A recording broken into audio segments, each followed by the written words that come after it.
오늘은 수태가 잘 안되는 농장의 특징, 이 부분에 대해서 한번 말씀을 한번 드려볼게요. 제가 이제 인공수정을 이렇게 다니면서 수태율이, 그러니까 1회당 수태율이 80% 90% 이렇게 높은 농가가 있는가 하면 50%가 채 되지 않는 농가들이 또 상당히 많습니다. 우리나라 현재 그 수정사 소장님들의 평균 수태율은 최근에 자료는 안 보이고, 예전 자료에 제가 보니까 한 62점 한 몇 프로? 이 정도 되는 것 같아요. 그래서 한 60% 초반대, 1회 수태율이 60% 초반대 되는 걸로 이렇게 제가 자료를 봤는데, 결국은 10마리 중에 6마리는 이제 한 번에 수태가 되고, 나머지는 이제 2회, 3회 이제 이렇게 가게 되겠죠. 제가 이제 그 인공수정을 하면서 각 농가들의 어떤 그 수태가 안 되는 그 농가들의 특징을 이렇게 가만히 보니까 몇 가지로 이렇게 좀 추릴 수 있을 것 같아요. 가장 큰 틀로는 사양 관리죠. 이제 사양 관리 안에는 이제 각 그 요소별로 또 분야별로 이렇게 나눠지게 되는데, 우리나라 그 한우의 저수태우 비율을 보면 한 10% 정도 이렇게 내외인 걸로 이렇게 자료가 나오더라고요. 그러면 약 90% 정도는 1회 또는 2회에 인공수정이 돼서 수태가 돼야 되겠죠. 이제 평균이 그렇다는 겁니다. 자, 그러면 수태가 낮은 농가의 어떤 특징들을 제 기준으로 한번 말씀드려 볼게요. 일단은 가장 큰 게 제가 봤을 때는 먹이인 것 같습니다. 조사료 또는 농우사료에 관련된 내용들이 되겠죠. 농우사료를 적정 수준으로 이렇게 유지하고 소한테 급여하면 크게 문제가 없는데, 과하게 이렇게 소들한테 이렇게 주는 농가들이 있어요. 4kg, 5kg 이렇게 이상 주는 농가들도 있고요. 그러다 보니까 소가 이제 과비가 되다 보니까 인공수정을 할 때 어떤 그 경관을 잡는 그 행위 자체가 제약을 좀 많이 받죠. 첫째로는. 그리고 눈에 보이진 않지만 어떤 호르몬의 불균형에 관련된 부분도 생길 수가 있고, 또 난소에 관련된 난소 위축이라든지, 그 다음에 낭종이라든지 어떤 이런 부분들도 또 이제 배합사료가 많이 먹게 되면은 나타나는 현상들이죠. 근데 이제 배합사료하고 조사료는 밀접한 이렇게 관계가 있어요. 조사료의 품질 또는 급여량에 따라서 배합사료의 양은 증감이 돼야 됩니다. 그런데 이제 그런 거를 생각을 안 하고, 예를 들자면 사료회사나 기타 다른 농가에는 3kg, 4kg 이렇게 이제 준다라고 하니까, 본인도 이제 그렇게 생각하고 그렇게 이제 3kg, 4kg, 5kg 이런 식으로 이제 급여하는 케이스들도 있더라고요. 그 조사료는 국내에서 이제 생산되는 조사료는 볏집이 가장 많죠. 볏집이 가장 많고, 그 다음에 이제 자가 수확을 하고 자가 생산하는 조사료 중에는 호밀도 있을 수 있고, 수단그라스도 있을 수 있고요, 옥수수도 있을 수 있고, 여러 가지가 많죠. 그래서 조사료는 조사료의 어떤 그 품질이나 이런 부분들은 많은 농가들이 그렇게 중요하게 생각을 안 하는 것 같아요. 뭐 배합사료는 어떤 걸 먹이냐, 얼마나 먹이냐, 어떤 이런 거는 궁금해 하시면서 실제로 조사료는 어떤 종류를 먹이는지, 또 얼마나 먹이는지는 사람들이 이렇게 물어보는 사람, 또 궁금해하는 사람이 크게 없는 것 같더라고요. 그래서 볏짚을 1년 내내 이렇게 급여하는 농가는 제가 봤을 때 수태율이 그렇게 썩 높지는 않았습니다.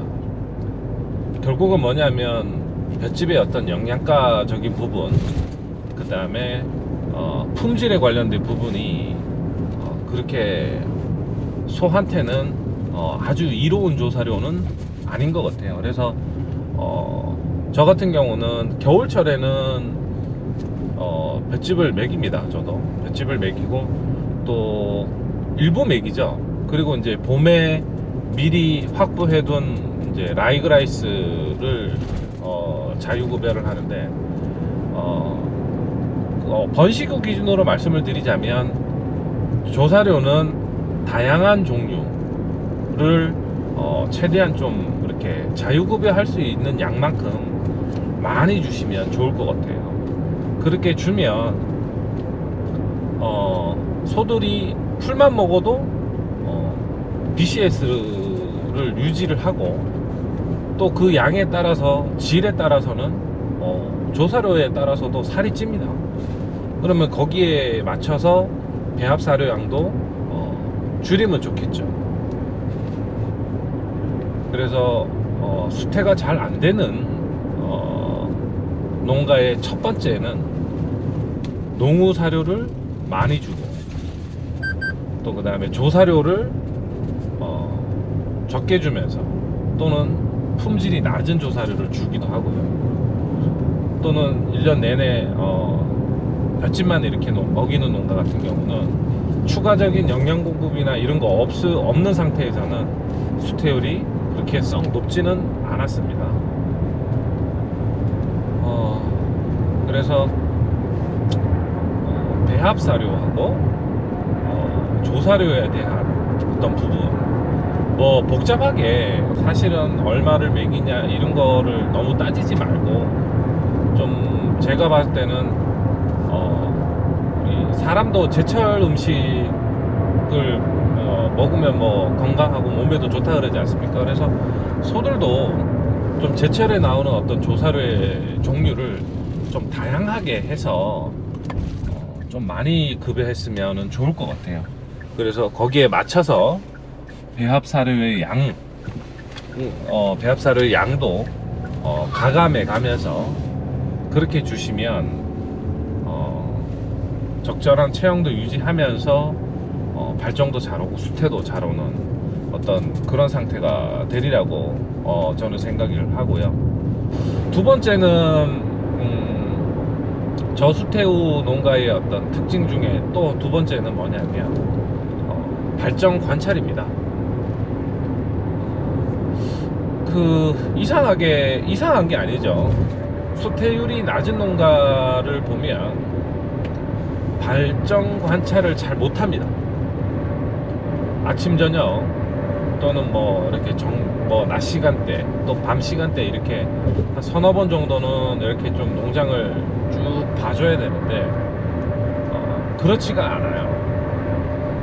발정 관찰을 잘 못해가지고 언제 발정이 시작했는지도 모르고 또 그러다 보니까 설사 발정이 왔더라도 언제 인공수정 적기를 맞춰야 될지도 모르는 어떤 이런 상황들이 반복이 되더라고요. 그래서 제가 앞전 영상에서 발정 발견하는 요령도 잠깐 말씀을 드렸는데 발정 발견은 어쨌든 제한급여를 하는 농가는 소 먹이를 주기 전에 보셔야 됩니다. 먹이를 주기 전에 최소 한 3분 내지 5분 정도는 일정하게 떨어진 거리에서 확인을 하시고 이상이 없을 때 먹이를 이렇게 주도록 그렇게 농장주분도 습관화가 좀 돼야 될 것 같아요.